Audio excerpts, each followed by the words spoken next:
SP city investigation Tahidur Rahman Memon की सरबराही में भाटी गेट पुलिस की कार्रवाई।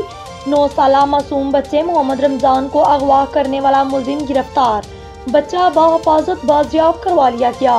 मुलजिम मुमताज उर्फ काला दम करवाने के लिए बच्चे के वालिद के पास गुजरांवाला जाया करता था। मुलजिम की दावत पर चंद रोज कबल मगवी बच्चे का बाप मोहम्मद हुसैन बेटे रमजान को लेकर दाता दरबार सलाम करने आया।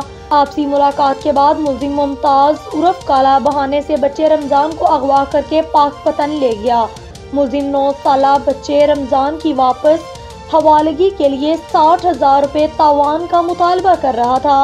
मुलजिम मुमताज उर्फ काला जिला बहावलनगर और पाकपतन के मुतअद्दिद मुकदमात में साबिका रिकॉर्ड याफ्ता भी है। इन्वेस्टिगेशन पुलिस भाटी गेट ने जदीद टेक्नोलॉजी की मदद से मुलजिम को गिरफ्तार करके बच्चे को बाजियाब किया।